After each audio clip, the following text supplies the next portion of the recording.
So now you do lightning math, what's 1,400 divided by 18,000? It's the top line on your chart. And it does damn near nothing. Since you get 2 of those loads per passage of the vehicle, we usually say that it takes 5,000 to 10,000 automobiles to do the same damage as one easel. But it's, I mean, how many times can I hit you with a feather before you say ouch? You know? It's small in comparison to one pass of a truck. Lynn, could you spend a little time talking a little bit more about your chart where you go from 18,000 pounds to 30,000 pounds, so you're essentially doubling the load, or even 34,000 pounds. Doubling the load, and yet you go from 1 easel to a piece of 34,000, almost 12 easels. Right, well even more striking is going from 18, say, to 22. Sure. It doubles. It doubles. Well, it's just 4,000 pounds. Yeah. See, it's funny. As a highway engineer, I can't drive down a highway or land on an airfield or whatever without seeing things that you guys wouldn't even notice. And in 1982, I remember well, it was a terrific year. Right at the time of the Super Bowl, there's not a whole lot of news. So the independent truckers went on strike. And Congress caved. They wanted uniform axle loads across the whole United States. And for that, they would agree to a 5-cent increase in the diesel fuel tax. So the uniform axle load was set at 22,400 pounds by that particular odd duck number, because one of the loops in the actual road test had that load level on it, so they picked that one. But up until that time, it had been kind of a hodgepodge. 18,000 was pretty common. New York was already at 22,400. But on Interstate 80, going across the entire United States, Indiana was 16,000. And the troopers would sit right at the border, and as a truck would come across, they'd say, "Come on over here." Aha, overloaded. Fill out a ticket, and they'd have to pay up. And the truckers didn't particularly like the idea of having to cross Indiana, so they'd spend extra money to drive around Indiana, which they didn't like either. And so they wanted some uniform load limits. Now, at that time I was here, but I knew that the vast majority of states at that moment in time had 18,000 pound load limits.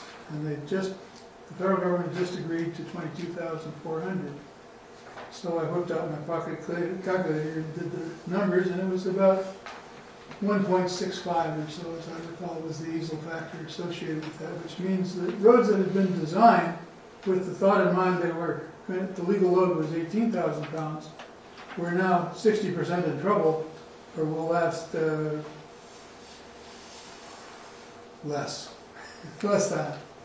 I guess about 60% as long. And so these kinds of things happen. But to answer your question, yes, it goes up very non-linearly. In fact, it's about a 4th power. The ratio of any given load to the axle load to the 18,000 pound axle load, that ratio, that number is bigger than 1. Imagine now raising that to the 4th power, which means multiplying it times itself again, times itself again. Okay? That's 4th power, basically. And if you take that approximation, you'll get these numbers are real close to them. I think it's really 4.35 or something like that. But anyway, pretty close to 4. We skip the small parts and just look at the big stuff. Okay? Any other questions on easels while we're here? Yes, sir? The tandem axle ESOL factor, it really reduces it. Is this because there's not as much flexion? Can you imagine why it does that? Because there's not as much flexion in it. No? Well, maybe. If you've got 4,500 pounds, or let's say 9,000 pounds on 2 tires here, and you go over a few feet and you put the same amount on 2 more tires here, They each help to support the other one. They provide confining pressure, another engineering term. But you want to pick up a pile of books, and you pick them up, and you turn that pile of books sideways. If you push hard enough, you can get an awful lot of books. If you don't push hard enough, it fails, right? It falls on the floor.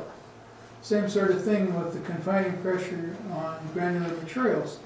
Confining pressure enhances the friction between the particles, particularly the coarse particles, not the silt and clay, but the gravel and the sand, and in essence makes them stronger. Okay, so that's why tandem axles have a reduced damage factor. Now this is empirically determined. It's not just a bunch of pointy-headed college professors sitting around a table. They actually went out and drove trucks round and round and round on pavements of different thicknesses and tabulated what was the condition after a certain number of repetitions to come up with these factors. So this was based upon a multi-year study of a piece of what later became Interstate 80, just a little bit west of Chicago, Illinois. Trying to Yes, ask, sir? so I'm looking at like 34,000 pounds of axle load. All right, On a pussyfoots. on a tandem axle. So lots less damage per pass than on. So you're saying that's 34,000 pounds on each of the tandem axles, or in the combined? No, on the combined axle. When we refer to a tandem axle, we refer to two axles within 10 feet on center of each other. Usually they're closer to Okay, that. so each axle would be holding 17,000 pounds, you say? Mm-hmm.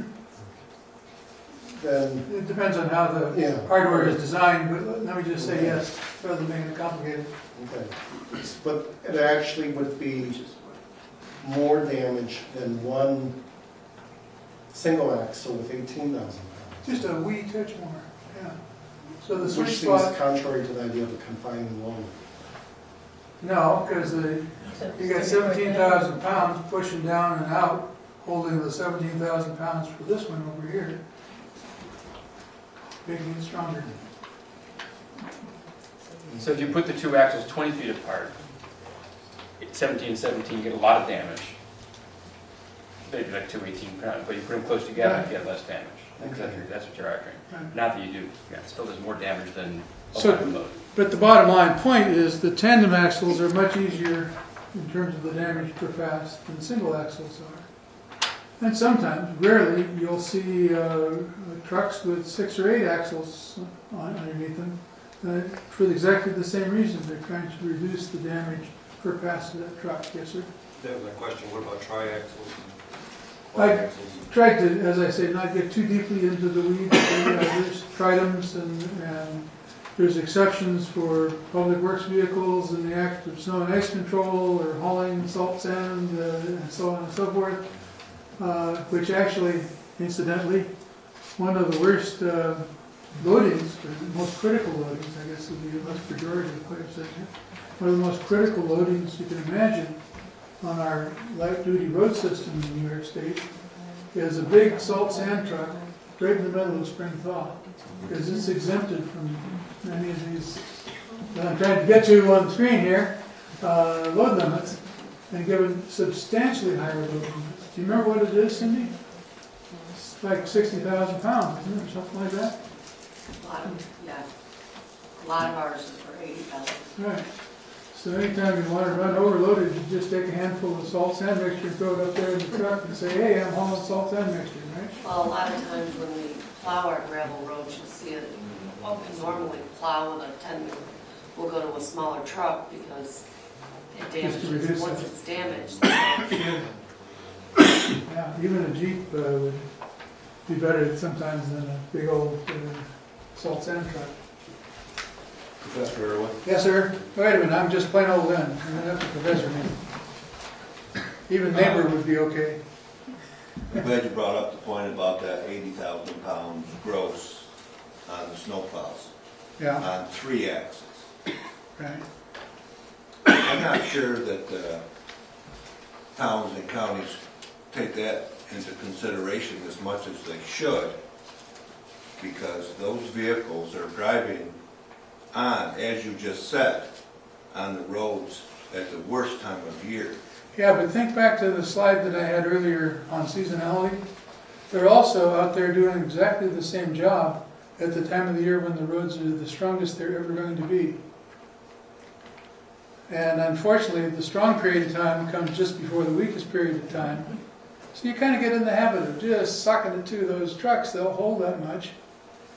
And it's good to realize, wait a minute, we're coming into a period where we've got some thawed material above some still frozen material. Now would be a good time to back off on our. And I understand. It sounds like Cindy's doing exactly that. And I understand that. But from my perspective, being in the trucking business, our work, and that's usually the deadest time of year for us, Yeah, is March and April. I worked for Whereas still the 80,000 pound snow That's right. plows and so forth are going. And in the middle of the summer and in the fall. If they're hauling material back to the salt pile, then they're exempted. There's a special, No, I special understand that, but the damage that they're doing is different. is in a shorter time period than what may be looked at as far as, But understand, that's been going on for decades. So it's built into our psyche. And we've allowed for that in our road designs. That we want a road to last for 20 years. And empirically, we've learned that if we put 3 inches of hot mix from Cousin Nunzi's hot mix plant and 12 inches or 15 inches of gravel from Brother Bob's gravel pit, that the road will last 15 years. And so it's factored in to what we do, even if we don't whip out a calculator and go through the ASHO pavement design method. We've learned empirically what we need to do. So it's road is there, and the taxpayers have ratified that and put their money out in advance to pay for that road. Where the problem comes is when there's suddenly extra traffic injected on the road system. and I totally agree. And what my concern is with the road preservation laws that is being proposed and Thomas County passed, is possibly undue blame being put on existing trucking businesses and or development projects that possibly there may be more damage being done by the municipalities and the road, their equipment at the worst time of year. That's my concern with road preservation. Roads that are designed, or maybe designed isn't quite the right word, there's roads that are built for a given mix of traffic that have already been proven to last. See, the rate of growth of traffic on your typical town road in New York State is so small as to be inconsequential. So pretty much what worked for the last 20 years is going to work for the next 20 years. There are exceptions in high growth areas and so on, but there we do some engineering rather than just wet thumb in the air methodology. If I can get you to hold your question for another 7 minutes or so, Don's going to pull the chain on me here before too long. I got just a few more slides that I'd like to discuss with you, some of which set the groundwork. We would be better able to discuss this if I could get to those first. And then I'm going Sure. to inject just a quick point, Sure. because Lynn's not on the committee, but I and others here are. And I think you raised an important point, and probably more suitable for the next session or the one after that, but just to let you know, the understanding there's a baseline level of traffic and not impinging on or blaming any of those traditional users is sort of the framework that we're working under. What we're trying to look at is if there's an extra increment above historical usage, that's the goal of what to catch. For exactly the concern you bring up, but let's revisit that in later weeks. Don, he just used 1 minute of your time for the next... Yeah, he's giving a definition, so we can go for it. That doesn't count against me. Come on. Okay, doesn't count against you, go ahead. So what are the legal loads in New York State? Single load, 22,400 pounds maximum. Tandem, gets a little more complicated. 36,000 pounds if there's less than 8 feet between the axles, 40,000 if it's 8 to 10 feet. That troubles me a little bit. That doesn't make a whole lot of sense, but anyway, that's what I'm just telling you what the law says. Don't blame me for it. I'll shoot the messenger here. Gross vehicle weight limit, 34,000 pounds plus 1,000 pounds per foot from the center of the front to the center of the rear axle. So let's say we got a semi-truck, and let's say that it's 40 feet from the center of the front axle to the rear axle. So you got 40,000 pounds plus 34,000 pounds, but the gross vehicle weight maximum is 71 unless you have special permits to go over that. And so, in general, this third bullet there, the gross vehicle weight limit, that's sometimes referred to as the bridge formula, if you've heard it termed that. This one is primarily designed to protect bridges from overloads, but it also limits the maximum load on a vehicle. And then finally, this limits the maximum loads on the axle, but you'll notice there's nothing there about tire pressure. It's probably just as well that there hasn't been until now, because that probably would have kept us from going from bias ply to radial ply tires if we had had some 65 psi tire pressure limit or whatever we were using back when, a long time ago. But now that we've got these tire designs, we probably should start thinking about an upper limit on tire pressure as well. The tires could be designed for any pressure. Now, all roads are not built the same. This is an important point for you to keep factored in your mind, I think. State highways have high volumes of traffic and thick pavements. County roads, intermediate traffic volumes and medium thick pavements, although it's not always true. Local roads typically have light volumes of traffic, thin pavements, and they mainly provide residential and recreational access, which isn't always true. I understand that. But there is very clearly a categorical distinction between these roads, which leads to, at the federal and the state level, the use of something that's called functional classification. I decided not to get too deep into that tonight. But functional classification just basically is how does the road fit into the network? We got all these different roads, and they're intertwined in the case of New York State. You could go down a piece of town road, be on a county road, then be on a state highway, all in one trip. I'm thinking of White Church Road, for example, if you're familiar with that. You get all three between Highway 79 and Coddington Road, just like that, in a matter of 3 minutes or so, going down that road. So these roads have different objectives and different, they fall into different functional classes, and as a consequence of that, the amount of material and the quality of the material is responsive to the type of traffic that historically the road has served. There's a reason why these things are what they are. There's no need to build White Church Road to the standards of Highway 79. There's no need to build Highway 79 to the standards of Interstate 81. We would be paying a lot of money and having a great portion of the life of the road consumed by environment, weather, and not by traffic if we did that. So we try to strike an optimum. Not too much, not too little. Historically, if you look back in terms of road mileage in New York State, the mileage today is not much different than it was in 1920, almost 100 years ago. Sure, there's been little subdivisions and small developments and things like that, but I have a PhD thesis that somebody gave me when he retired a few years back, by a fellow by the name of Curtis. It was 1920, and it was on the evolution of the road system in New York State.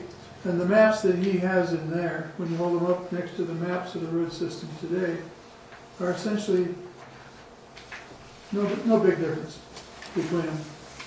So the road system that we've got has been there for a long time. We've got a lot of empirical history on the traffic and what it takes to serve the traffic on these roads.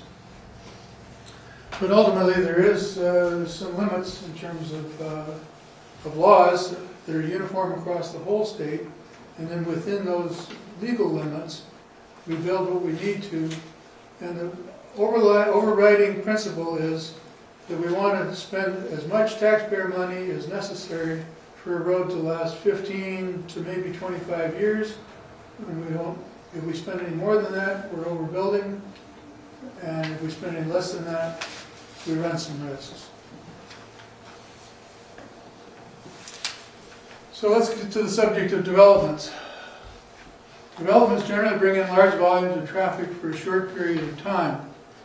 How short a period of time? Well, it depends on what kind of a development. If we're talking about a shopping center, like the one that has gone in over a long period of time, just on the outskirts of Cortland, as you drive into Cortland on Route 13, there's a shopping center there that is like a slow amoeba, growing bigger and bigger and bigger over time. So a short period of time there might be 20 years. Pyramid Mall, on the other hand, when it was built, it was up in, what, 18 months at the most, maybe less than that, maybe 12 months. Other developments of lesser scope, housing developments and things like that, have a lot of materials that have to be brought in, a lot of trucks come in and out, but perhaps only for 3 months, or 6 months or so, and then they're done. So, such traffic was not anticipated in the initial design of the road, which was paid for by the taxpayers. We come back to the point you and I were discussing a while ago. Because local roads, by and large, are designed by experience, thus anything that we have of experience, they weren't designed for. Now, there's a certain, on a given road here in the town of Caroline, there's a certain number of garbage trucks go down the road in a month, a certain number of school buses go down the road in a month, a certain number of, I don't know, fuel oil trucks and whatever go down the road. And that doesn't change very much over time. Maybe a little more in the summer, a little less in the winter, but not too much difference over the course of a year. And it hasn't changed too much over the course of decades. So when we combine our experience with how what we did the last time performed, how well it performed, duplicate it or enhance it a little bit for the next 20 years or 15 years or whatever our goal is, we pretty much get what we expected until something comes along that changes everything, changes the equation, fails to have met our expectations, exceeds our expectations to a whole lot of trucks in a very short period of time. If you think back to that seasonality slide, well, if you had a 2-month project and you timed it that it started around the 1st of January and ended by the end of February, not too much difference in the strength of Interstate 81, Highway 79, and the town of Timbuktu Road in those 2 months. They take a heck of a lot of pretty heavy loads without any concern for damage. Take the next 2 months, March and April. Well, now, that's where it separates the men from the boys.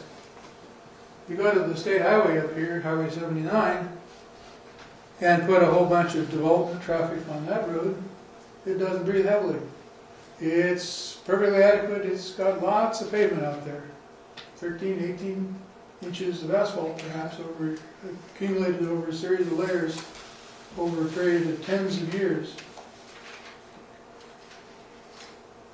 But Landon Road, White Church Road, put that traffic on those roads in March and April, you wouldn't have to wait very long before you saw the cracks, and then you'd see the ruts, and then you'd see the potholes, and before too long after that, you could be in a heap of hurt. But has the road failed?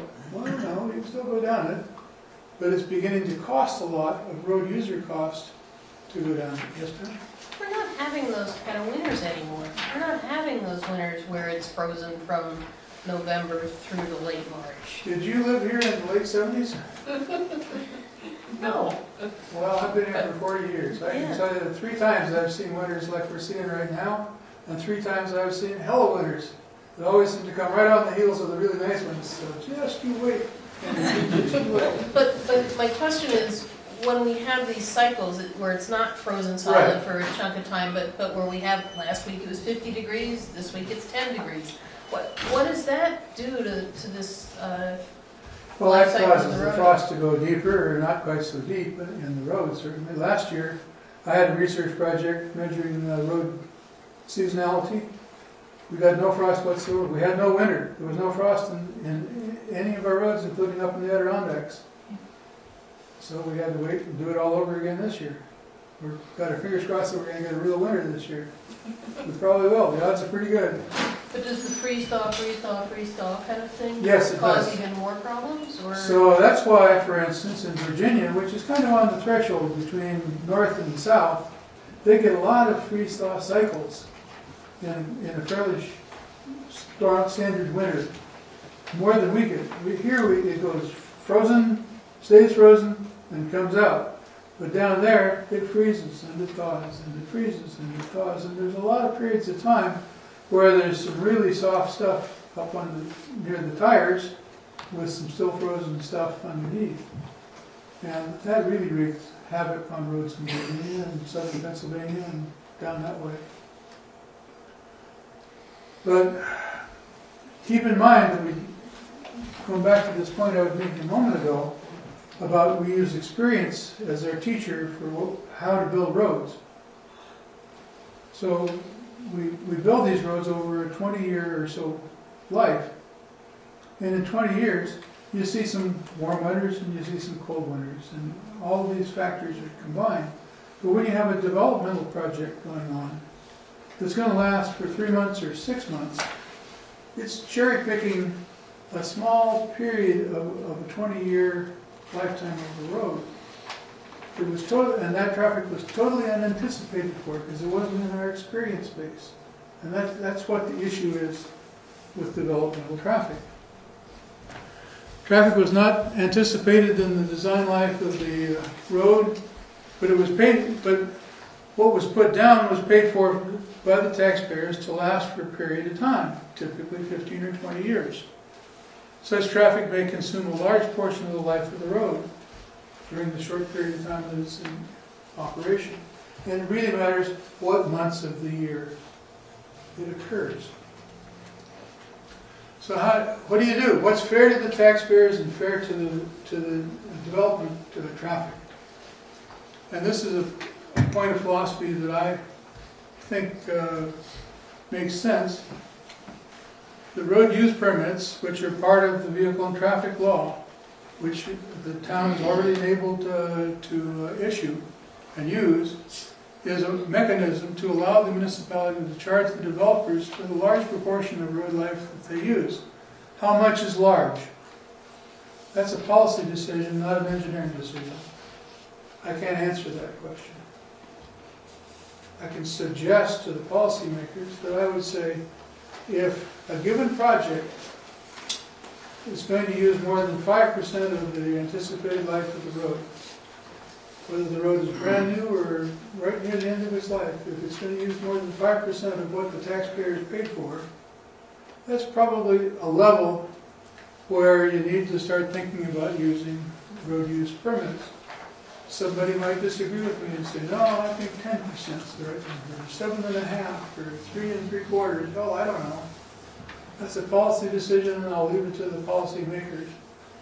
But the basic idea that you could set up some principles which are applied uniformly so that the users for whom the road was originally designed get a full measure of value out of the taxes that they've paid for that road is not that hard to conceive. I understand how to do that. The policy, I differ from one agency to another. I can see where it would be advantageous to the developer going down that road, like Church Road. It's a town road. Nope, it's a county road. Nope, we're on a state highway. And unfortunately, sometimes some county roads become town roads. You don't see too many occasions where town roads become county roads, but I have seen them shoved the other direction on occasion.